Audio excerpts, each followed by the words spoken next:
up? No, this is Knockouts and Three Counts. It is a Tuesday. You know what time it is. We're here to flap our gums about everything in the world of pro wrestling and the world of combat sports with tonight's guest, Christian C. Rodriguez. We're going to talk about his weight loss journey through the world of MMA and boxing and all those things, and talk a little UFC 300 and more. But before we do that, I got to tell you about the homies that bring you this show. Shout out to our sponsors. Potter's Tree Service. If my thing overload, there you go. All right.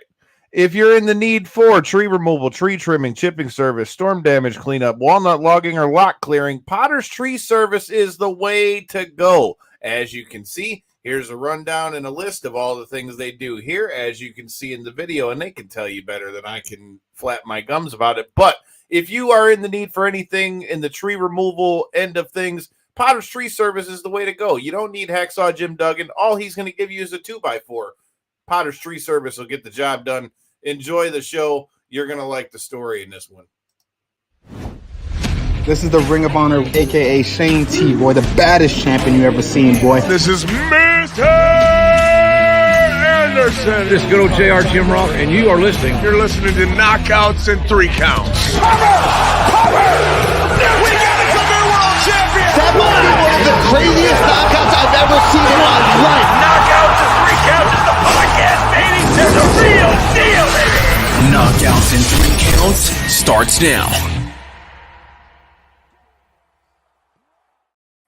And just like that, we are back at it another Tuesday. Knockouts and Three Counts is coming at you. We got another debut episode as we are joined tonight by our guy, Christian C. Rodriguez, who we saw go do his thing at Clip MMA a couple weeks ago. And, full disclosure, I kind of had to know what the fuck was going on when I heard what was going on at first. Because matter of fact, shout out to past guest of the show and one of the homies, Drew Muay. Your fight was actually against one of his guys at All Day MMA. And when I heard the matchup, I'm like, this can't be for real. This is like WWE is what I thought at first, because we cover the pro wrestling side of things. And then I got there and saw what time it was, and I gotta be honest with you, I was impressed. So I had to bring you on the show, and we've got some stuff to talk about. So first of all, thanks for joining the show, man. Hey, anything for you guys, man. I appreciate everything you guys been doing for me, saying about me, Hell yeah, man. You already know we talk about everything from the indies of pro wrestling to the regional scene of MMA. Obviously, like to keep our footprint in the city. And like I said, Corey and I were there at that show at the Motor City Casino, and we had to find out what's going on. Corey, J-Bone, how the fuck you doing on a Tuesday, man? Doing well, man. Glad that I'm on edge over here, man. Yeah. Glad this weather's finally broke. What are we on edge about? Let me hear this. Because the Wings tied the game up. It's a pretty critical game, and we're playing for a spot in the playoffs here. So I'm trying to keep an eye on it while talking to you fellas. Blessed to have our guest tonight. So we're trying to do a lot of things at once, but on the edge of our seats, we're stressed. That's Detroit sports for you. It is what it is. But Christian, pleasure to have you on, man. Isn't Pleasure to meet you. Bro, it was great to meet you guys. As somebody like What was that, buddy? somebody like myself who hasn't been paying enough attention, isn't this like our last game? We got to win it and get like 2 points or some shit, or else This we is don't. it, man. Yes, we do. We win tonight, and Washington loses. We are in the playoffs, dude. That is Detroit Red Wings playoff hockey, and we are tied right now with 10 minutes to go, tied at 3.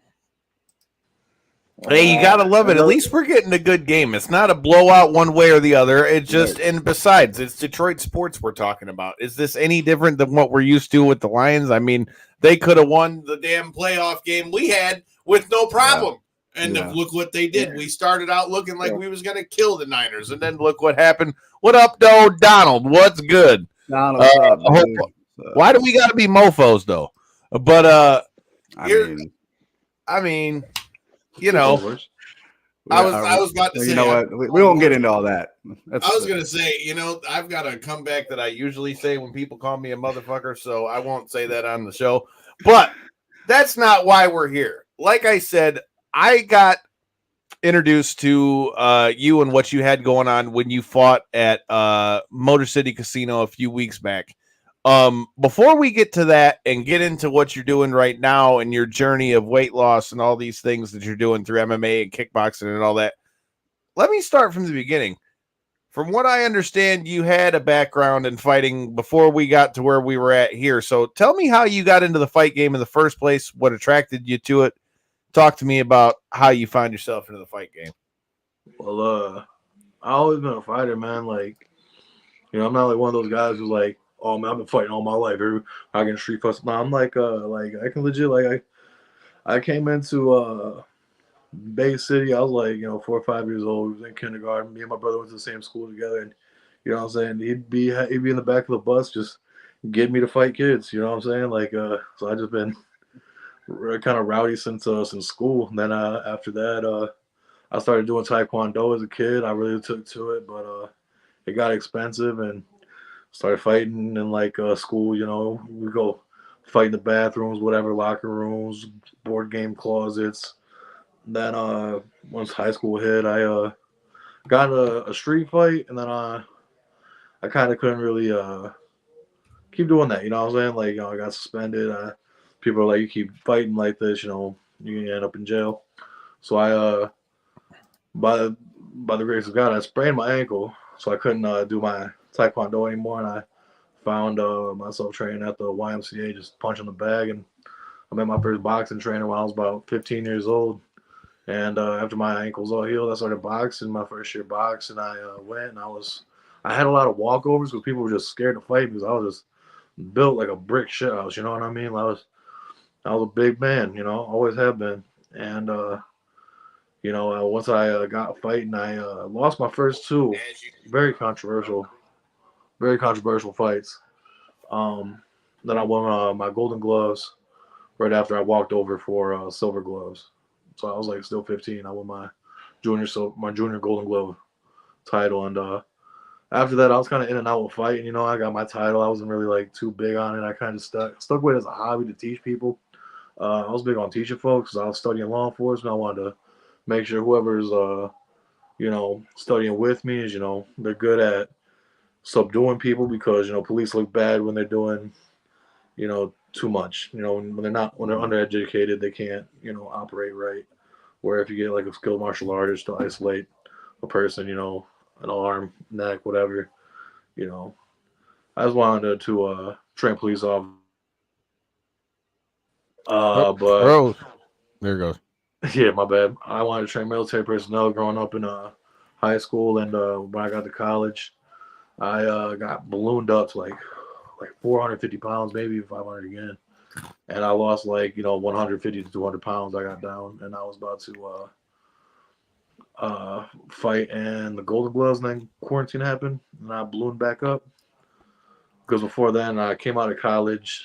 I was in college. I fought in the Golden Gloves, got my nose broken. I was like, all right, it's time to stop bullshitting. And I started running 5 miles a day in the morning, lifting weights, work, school, boxing, gym. And I go to the gym again at the end of the night. And I did that all through college. I lost 150, 200 pounds. I was mean looking motherfucker by the end of the time. All I did was bounce and box. I didn't care to drink after work, so I just went straight to the gym. I just wanted to stand in front of posters and stuff. I had a lot of fun. Boxing, being known, bouncing. Just it's always been a good time for me. That and it brought the community together. I could go out in my front yard, and get a whole group of people together and just get in the mix. It's one of those things like I could never walk away from. Not like never. I don't think I could ever walk away from fighting. It's done so much for me. It's brought so many people together for me. And even at 500 pounds, you guys should see me box. The MMA thing is kind of different because you got to be a wrestler, you got to be up and down. But you see me box, man, it's a whole different story. That's what I wanted to do. But they need a card filled for MMA, so I jumped on it.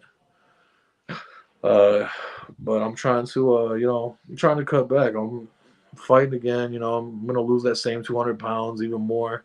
I want to get down to 205, and then if I can get even lower than that, I will. You know what I'm saying? Because I think it'd just be truly amazing. You know, why not aim for the stars? Right. So, first of all, respect for getting in the cage again after like you said, gaining all that weight. First of all, because it's gonna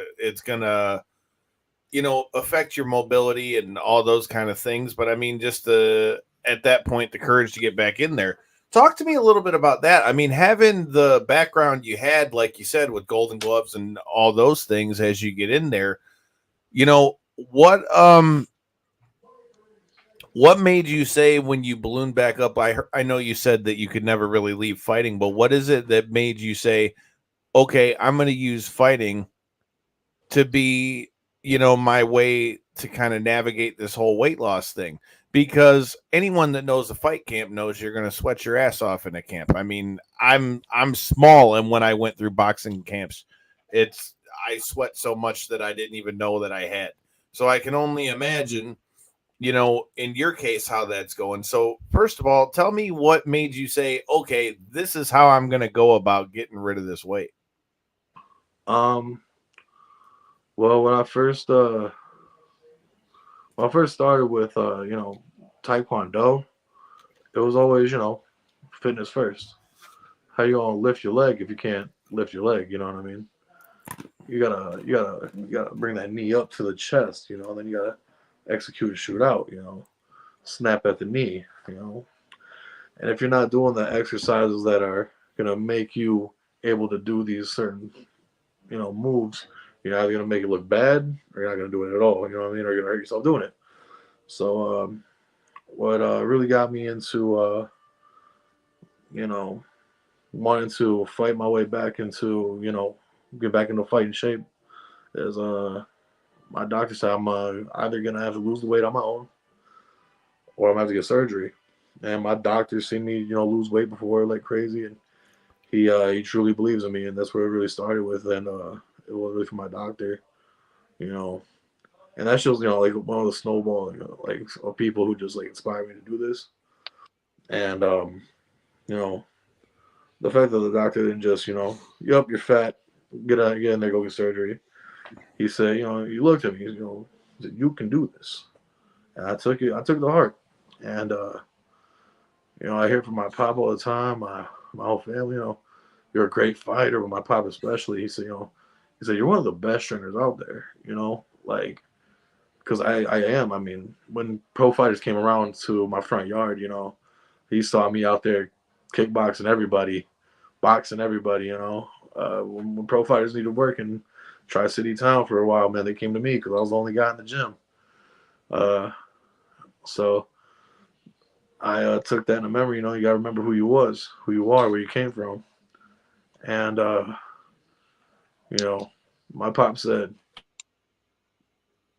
that's sad, man. I was hurt, man. Everyone kept backing out of all these fights, man. I had my pro license for a whole year. Nobody would fight me. You know what I'm saying? I gained a whole another 100 pounds back from when I was, working at Home Depot when I was supposed to fight Vernon Weber, but I was trying to get an easier fight, and all these other guys would fight me.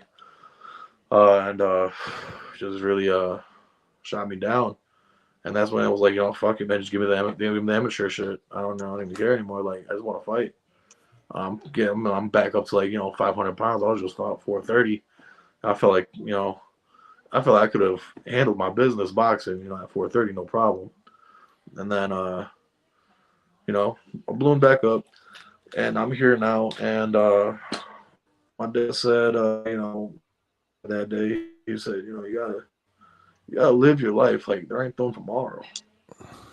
And that's when I was like, what's one thing that I've been dying to do since I was a kid? Get in the cage. That was the one thing. Like I wanted to be Todd Duffy. You know what I mean? Big old cut, tall, all that, I want to be Todd Duffy. I told my grandma that. She was like, I can see it happening. She bought me an MMA punching bag, and I had the gloves, and I took that thing everywhere. I beat it till it was nothing, and that was when I was a kid. But that whole depression thing that happened, a couple of weeks ago. So I took the fight, and being out there, just being around everybody and everything that's come with it since, it's like what will hold me back a little time. You know, I should have been out there a long time ago, but anytime, you know, now's as good a time as ever. You know, it's either day one or one day. So talk to me a little bit about that. Obviously, like I said, Corey and I were there at the last fight. Talk to me about the process of being able to get them to allow you to fight, because did you have any issues with the commission as far as getting a license or as far as finding matchups or something like anything like that? No, I kind of just walked into the fight with Jay. I don't know. I didn't really know much about him or anything. I was just looking to fight somebody. I don't really care who I fight. I'll show up and I'm ready to bang. You know, win, lose, or draw. You know. Now, I like I said, man, I had several backouts from pro fights because I was supposed to be pro this whole time. You know, I'm not out here trying to get, you know, into fights for free. I did that. You know, I'm out here. I'm out here trying to make some money. I'm trying to, you know, I put on a show. People show up for me. You know, I mean, I'm not trying to talk a seat or nothing, but people love seeing how I fight, and it's about time that I start getting paid for what I know. But if it, you know, if it's gonna benefit me, better fight for free for a little bit, I'll take it. You know what I'm saying? I want to fight more than I want to get paid, but I know that I got to get paid because you can't just, you know what I'm saying? So they Risk it didn't for the give you biscuit all the anything time. as far as like I just didn't know how that all worked with like weight classes and that, because like Oh yeah, man, weight classes are for like MMA and boxing, uncapped. Butterbean, you know, Butterbean, like, you know, led the whole out of weight fighter thing. You know, super heavy. That's what they call hey my man, division. not hating on it. Like I said, Corey and I were at the fight. Corey, what'd you think seeing what we saw in the cage from Christian at Clip? I mean, like you said earlier when we were doing the intro for the show and stuff, it was cool to see like the story and stuff that led into it, to hear the after story and stuff like that. It was unfortunate to see. I'm sure you weren't happy to get taken down early and have the fight go the way it was, but to see the splits at the end of it was a crazy ass move. You did land a couple good shots in there before the takedown, but I mean, it was definitely a spectacle, and to get to know you more and realize that this is something that you've been doing as a lifestyle since you were a kid, and not just something you've kind of just fell into because of the whole weight loss thing and stuff like that. It's cool. It's cool to hear that. Like when I seen the flexibility, I was like, my man hasn't been just doing this, you know, since yesterday. Yeah. Thank you. Yeah. I like when people you know, they talk about the splits, because like everybody knows, like, you know, that's that Van Damme, that's that John Claude Van Damme shit right there, you know. That just screams martial artist. That's what I want to be known as. I don't want to be known as a boxer or a fighter. You know, that's not you know, it's not like eloquent enough for me. You know what I'm saying? I want to be known as a martial artist. You know. So now that you got to take that fight, go ahead, Corey. I was just going to say that goes right into what I was saying with like the fact that you've actually been doing this and studying since you were, you know, young. It really does show that you give your all into the sport. I can't wait to see you get in there with somebody that's willing to strike with you. I feel like that would be such an entertaining fight, man. Man, I tell you what, Jay, I gotta give him his props. He's a bad man. He throws hard, he throws quick, and he has a nice little arsenal. I didn't have like a whole lot of training partners, and I was honestly getting kicked out of my like I was getting they really kicked me out of the ring because I wouldn't register as a boxer. But you know, I got insurance, I got, you know, my registration as an MMA fighter, and my home gym they kicked me out pretty much of training damn near. So I was like, you know, I'll you know, train on my own at the crib, and that's when I started working with Evil, Zuniga. These are my guys right here. They had me over at their house because, you know, they live down the street. I was training in their sauna room, man. They was hooking me up with the best trainer I could get, you know, for free. And they looked out for me a lot, man. I give them so much thanks every day, man. I bring them all everybody that wants to learn with me, they come and learn with me at Zuniga. You know what I'm saying? Or Evil Boxing and Fitness. We're still deciding on the name, but it's usually we're advertising the Evil. But if you're fighting for the team, it's Zuniga Boxing. So, with all that being said, what's the plan? What's next? Are you looking to do another MMA fight? Obviously, we were talking about you were going to do a kickboxing fight this weekend for the fights that are going down at Motor City Casino. What do you want to do next? And what did you learn most from your last fight for the next time you step in there? For my next fight, I want to actually train MMA. I want to actually. It wasn't I did a lot of striking, but that's kind of all I did. I kept on trying to bank on that puncher's chance. You know that the fact that I might I may be able to end it standing up real quick. But yeah, just more ground game. Just that's all I need to do is focus on ground game, focus on rolling. Because I mean, like if you watch the video, you see I get hit with the Superman punch. I try to throw him over. I kind of move him out the way a little bit, and then he kind of pummels me to my back, and then I start rolling. I was like, all I gotta do is roll out of this, and I'll be good. But I didn't practice it enough, and I was just kind of just looking for some type of ally. I couldn't find it, and now that I'm like watching the video, I'm like, man, all I gotta do is this, and that, this, and that. Why can't I just do this, and that? And I just need to put more emphasis into training MMA if I'm gonna fight MMA. Obviously, I wasn't in I ain't been in those waters before, or at least it's been a long time since. So definitely a big learning experience. What I'm looking to do now though is I'm really trying to get into the striking because I know that I'm gonna need a whole different level of fitness to do MMA at this point. And I'm gonna need to sharpen my skills up because I hadn't thrown hands in a while, despite constantly training. Because the pressure of training in the gym is different than the pressure of fighting. Because you can't, what I'm saying, mollywop everybody in the gym, or else people stop showing up to the gym. I used to clean out my gym sometimes, bro. You used to get done sparring everybody, nobody wants to show up no more. I just sit in my gym. I play King of the Hill sometimes. You know what I mean? Like, and there's a lot of times where I had to represent my own team because we didn't have a boxing team. But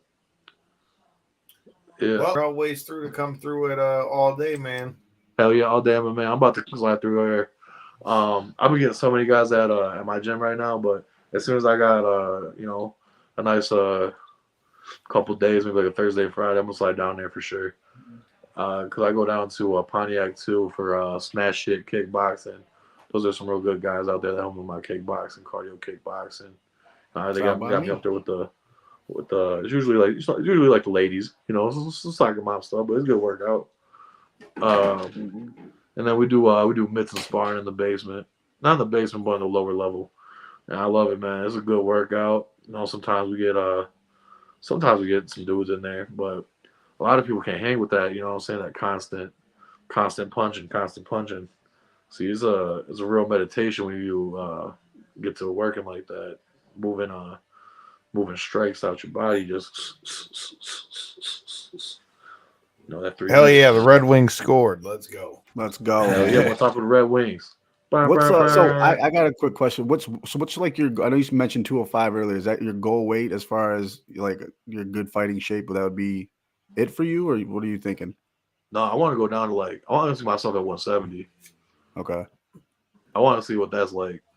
I want to see how big my head gets on my body. There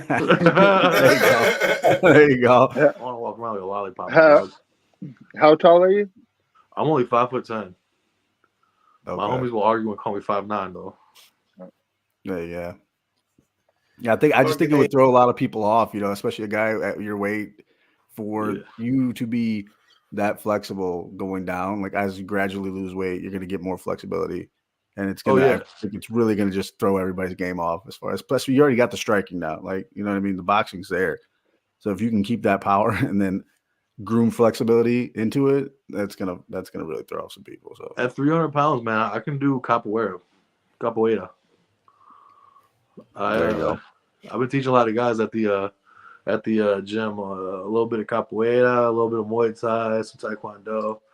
You know, because just sneaky kicks. You know what I mean? I So like boxing that. and kickboxing is the way you want to go next in. Definitely, I definitely want to get my strikes up. I want to do the pro boxing too, just because like there's something about just like being winning the boxing match that's like, yeah, I did it with these just these motherfuckers right here. You know what I'm saying? Yeah. I mean, being the Carlos boxing side, I'd love to get your thoughts on the bare knuckle MMA shit. What do you think about stuff like that? I fucking love it. I don't think I participate more than like 10 fights though. Yeah. I don't think I'm doing more than 10 bare knuckle fights, unless I go 10-0 all first round. You know what I'm saying? But like, you're gonna get fucked up doing that shit. But I feel like every fighter, they get sliced up in there. Yeah, they definitely do. I feel like I fight better without gloves. But you know what I'm saying? I don't like hurting people. You know? But anytime like I had to do my thing, you know what I'm saying? Vicious, very vicious. Very. So that's the only reason why I want to see it. Maybe at least like once or twice. It'd be nice to do again. Bare knuckle boxing. I don't know about that bare knuckle MMA, man.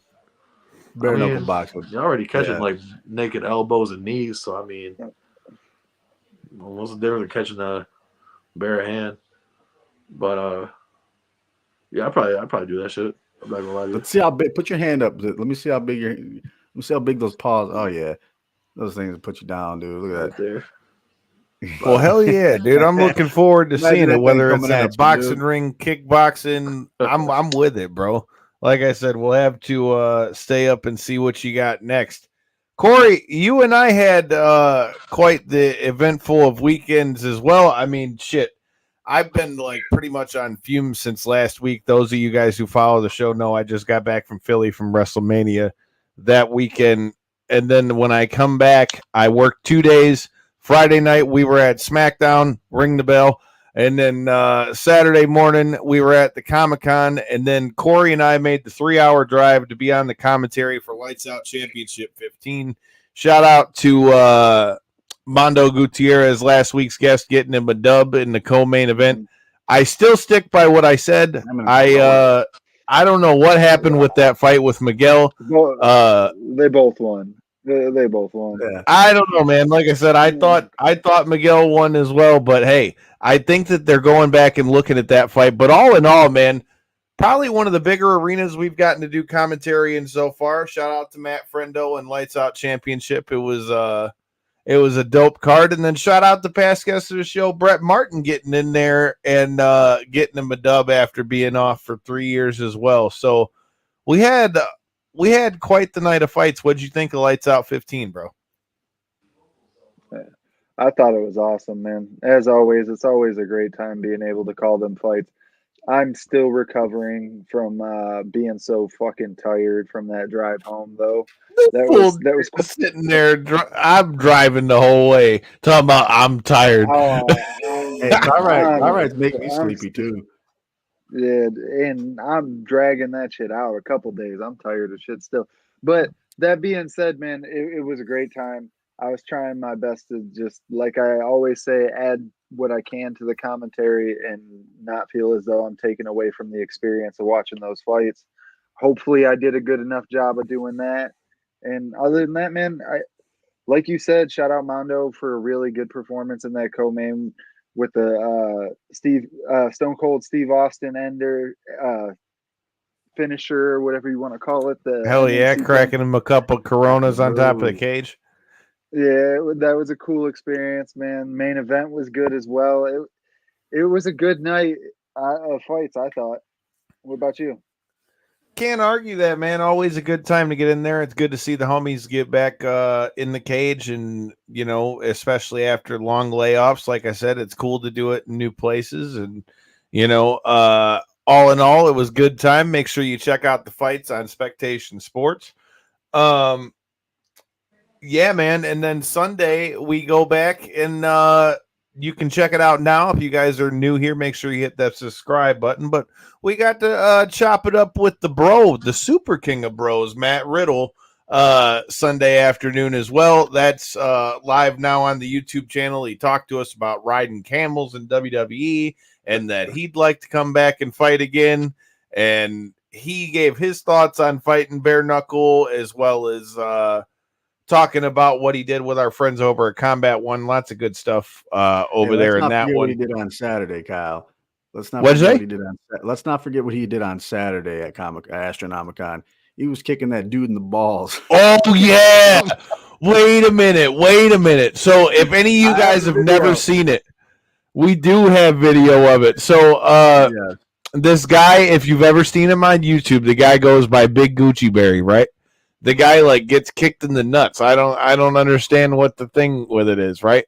I saw him on Dr. Bo Hightower, the guy that be like cracking people and shit. Yeah. And so we're there.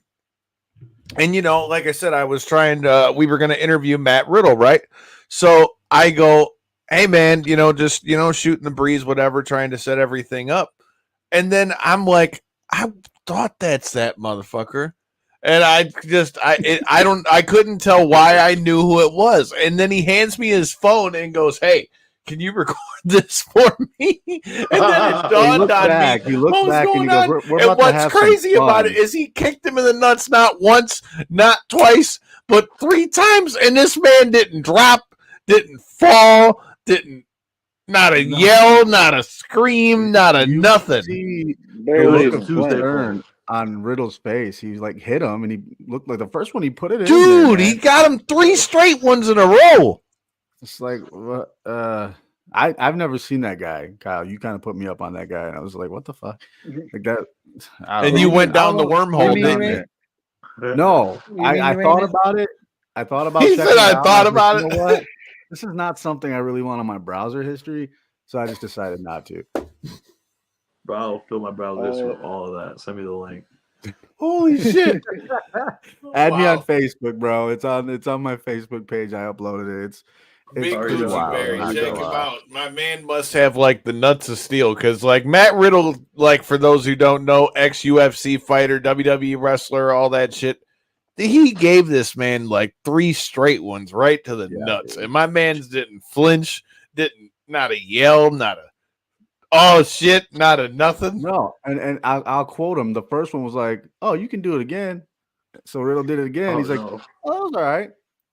So then he did it again. He goes, "Oh, that was pretty good." Could And you that was imagine if he would have like dropped back and like tried to throw it like an actual kick, like he was trying to kick somebody? Like, oh, you think it don't hurt, huh? And just fucking whaps him with the fucking shin Like across I his said, I don't know nuts. what homie's got going on down there, but It can't work too well. That's all I know. Is like yeah, if I you're don't know. getting kicked that many times in the nuts, it can't work that well. But hey, that's not my problem. I don't swing that way. So, with that being said, that was our Astronomicon experience. I also got our chat with, I didn't get to talk to him for long, but we also chopped it up with Matt Hardy last weekend. So, shout out to the Hardy boys. Got to talk to him about free agent Matt Hardy, by the way. Yes. Free And I agent asked Matt him, Hardy. and after what we saw on Raw last night, people are saying they think that might have something to do with Matt Hardy. All I'm saying is the Hardy boys on my TV is not a bad thing, although I don't know if Jeff's going to be able to come with them. But that wasn't even all that we had going on last weekend. You also had UFC 300, which it's crazy how insanely stacked it was because it's almost like the prelims were more stacked than the main card was. But, dude, what were your guys' thoughts on UFC 300? Do you guys think it lived up to the hype? Bro. I still hear people talking about it right now, dude. There's still people heard about it. My boys heard over bets, you know what I mean? Like fucking. Mm-hmm. Oh man. Let's just say for me, it was a very profitable Saturday. I won't go into detail. Some were a little heartbreaking though, not gonna lie. But Yep. actually, you know what? I'm just gonna fucking say it. I ain't got no fucking whatever. They can't come after me. I had a good bet on Holloway and Gaethje going the distance with Holloway winning by decision. And we all know how that fight ended with what, 1 second left? 1 second. Buzzer beater, 1 second. You put a bad taste in my mouth. I'm not gonna lie. Great fight. What was Definitely fight of the night. what was Yo, it? Max got 2 bonuses. Huh? What would we leave on the table with that one? If Well, I'm not prying too So much. that was the pro. It was a part of a promo. Okay, on FanDuel, you get you refer people, you get a $50 free bet, whatever. So it was a free bet anyway, but it was a couple $100, and Ooh. I just needed Max to win by the points, And he was there by 1 and second. he had it, dude, and he called him He to hit the him center with of the the finger, octagon dog. and just put him to sleep. Don't get me wrong, beautiful piece of artwork known as mixed martial arts. That was amazing, but financially. Well, the fact that he did the point too, and then like just just fucking hit him with that it's last classic shot because and you send know, him you know a face guy, down like that, man. you know a guy like Gaethje ain't gonna back down.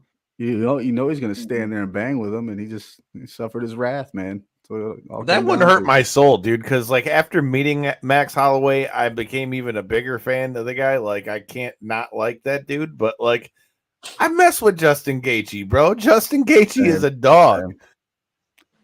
And I was digging And the custom shorts that Holloway was rocking too, the floral shorts for the islands, man. That was pretty cool. those were crispy. I hope they do that more often. That was pretty dope. Gaethje had some too. His just weren't as noticeable because his were just like his were my helmet, but not in red, white, and blue. It was just black and gray. So it was a cool, like when the photos were out of it, it was cool, but seeing them in person, you couldn't really tell much of a difference between like the standard black trunks. But that being said, my 300 experience, we'll state it that way, as it was cool because of the whole fact with the whole lights out experience and stuff like that. We were in the middle of calling fights while most of the card was taking place. So I ultimately was catching the prelims, but I wasn't really paying enough attention. And to be honest with you, I wish I would have gave myself more time now, because I need to go back and watch them, because I feel like I have kind of robbed myself of a lot of these really good fights that I was looking forward to. And I just ended up kind of seeing what the result was more than even watching it. You know what I mean? And that's not my type of viewing of MMA at all. And that being said, I need to go back and watch some of those. And by the time I was kind of really tuned in, it was roughly the beginning of the Max fight. And once that happened, I was like, we're off to a great start, unfortunate for J Bone's pockets here, but I was feeling crazy after that knockout, man. That was a wild one. We were hanging out with past guests of the show, Mohawk from BKFC fame, and having a great time with him, man, and watching the fights on a phone screen in the old Ford Flex third row. So, it wasn't the greatest view in the world, but we were able to get it done on the road, keep the eyes on the fights. And yeah, man, that was a great way for my 300 to start. Then we rolled into the co-main event with Weili and Yao Xiaonan. And that was a entertaining start to the fight. I feel like maybe I wasn't quite as tuned in because I was super nervous at that point about the main event and what was about to happen and shit like that. That maybe I wasn't as like focused on that fight as I should have been. But I felt like by the time the third round had rolled around, once Weili had taken back the momentum, I was kind of just like, okay, cool. Was that in my mind? Did you think maybe that she 300 choked out main that event worthy? one round? Probably not. Yeah, I do. Yeah, I thought she was out. Yeah, I for thought she sure. was out. Yeah, for sure. That was wild. I thought normally they don't. She was out.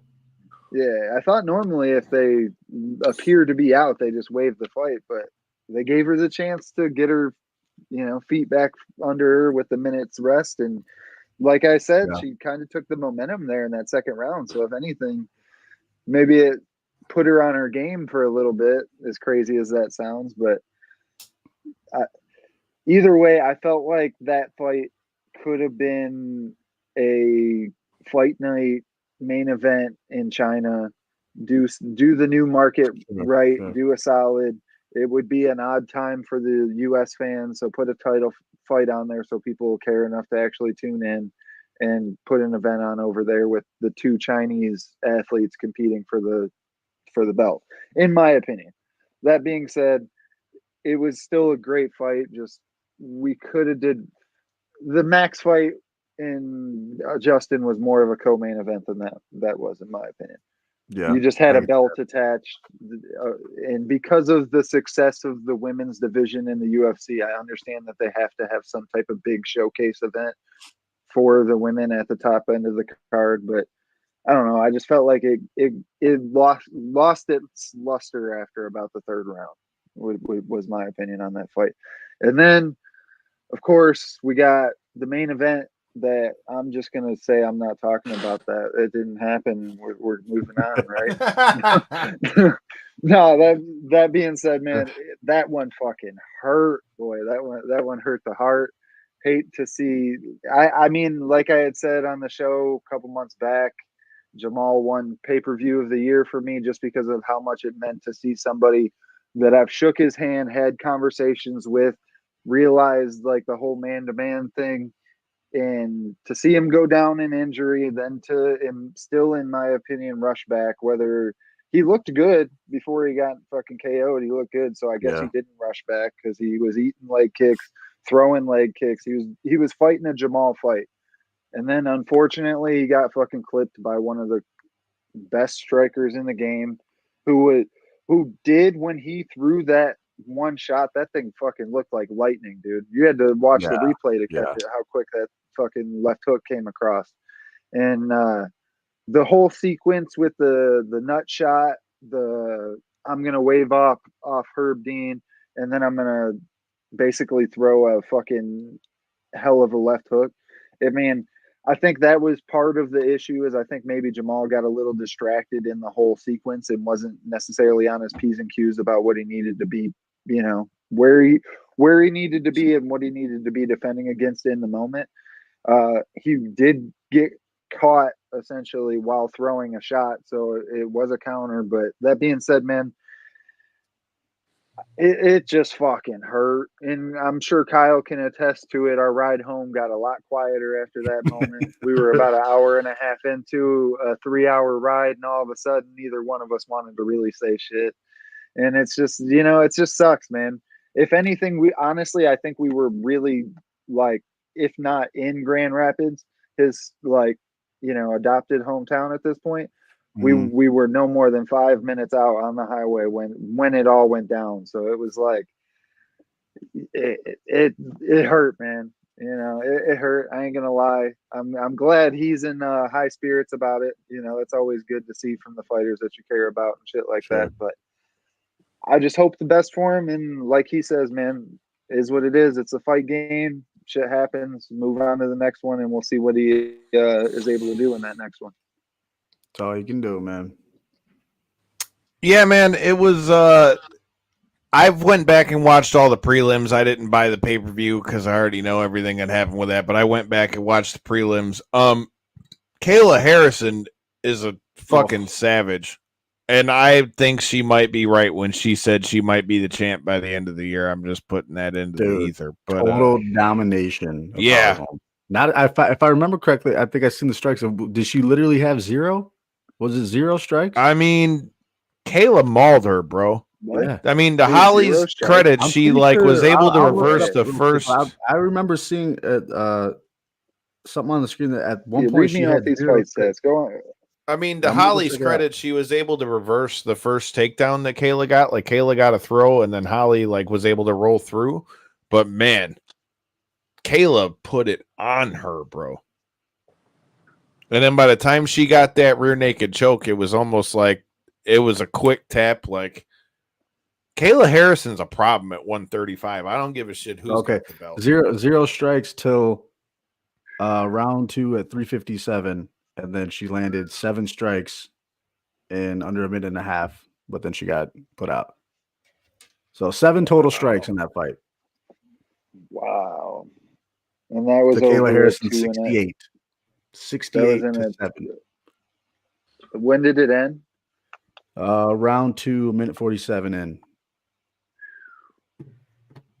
So basically 2.5, a round and a half to get 7 straight. Wow, yeah. Yeah, there's a point in that fight where she's catching elbows, man. I started having flashbacks, man. Yeah, man. She That looks, one was she looks like a nasty. beast. Another one that stuck out to me, first of all, just where they put it on the card, but the fact that they had Davison Figueiredo versus Cody Garbrandt is the absolute first fight on the card. Like the early prelim start. Yeah. But Yeah. Figgy looked great. Got him the rear naked choke. Choked out Cody Garbrandt. I mean, I think he's going to be a problem at 135 as well.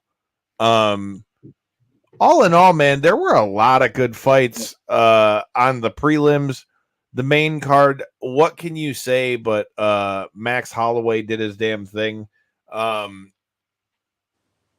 speaking of, all these nasty knockouts and all these things, I got to give a shout out to our other sponsors, Mitten Muay Thai, May 3rd, the Imperial House, Clinton Township, Michigan. You see this? People are getting smoked in the face. Make sure you're there live. Get you a ticket.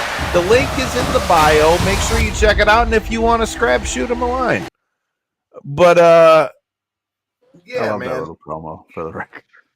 I'm looking That should forward get It you is a hyped, good one, man. isn't it? It is a good Yeah. promo, man. Shout out to Mitten Muay Thai for that. That's pretty good. That was badass. I'm get you looking hyped. forward Get you to this. hyped. My man said he wants some kickboxing fights over here. Phil, if you're hearing this, let's get old C-Rod into the Phil. Mitten Muay Thai Let's go, ring. man. I want to, let's see it happen. Some But can't, others won't. I do. There you go. I like it, man. But all in all, man, UFC 300 was something else. It was a wild weekend. Shout out to Max. Obviously, that was rough to watch that happen with Jamal. I think he'll be completely back and bigger, stronger, battered than ever in his next fight. But shout out to Poatan.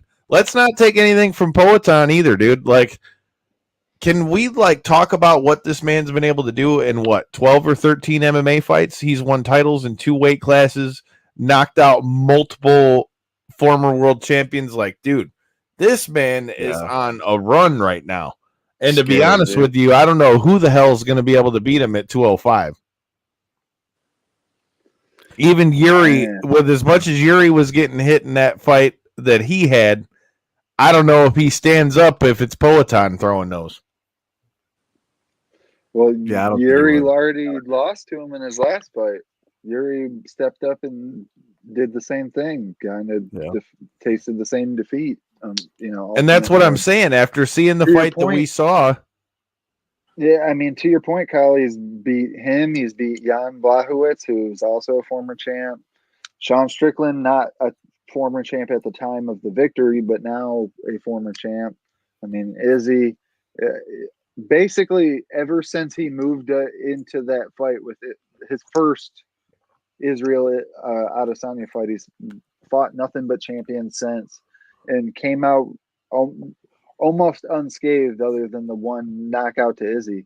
And I mean, yeah, as much as it hurts me to admit it, because going into this fight, yet again, being the big Jamal fan, I was like, he ain't shit. No, yeah, man, he fucking is putting on.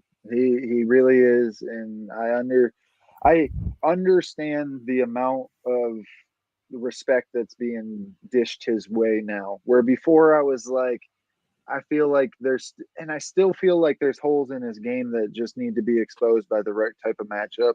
But that being said, you cannot deny the body of work that he's built up just because I feel as though X, Y, or Z.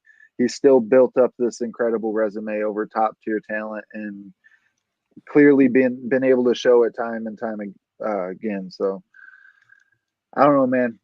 Sucks to see it over Michigan's own, but is what it is, man. Hey, man, that's the fight game, G. But with that said, man, I feel like we've done enough flapping our gums for one day. C-Rod, if you got anything else you want people to know, where they can find you, all that stuff, how they can keep up with your journey, all that good stuff, let them know where to find you at. Hey, Catch me on TikTok, Karate Kid, CRODDY Kid. Catch me on TikTok at C-Rod Dizzle. Catch me on Instagram at C-Rod Dizzle. Facebook, Christian Rodriguez. Find me in Bay City, Michigan at Woodside Avenue, 1606. Come on, stop by my gym, get a free session in before you decide to get with the best team in the city.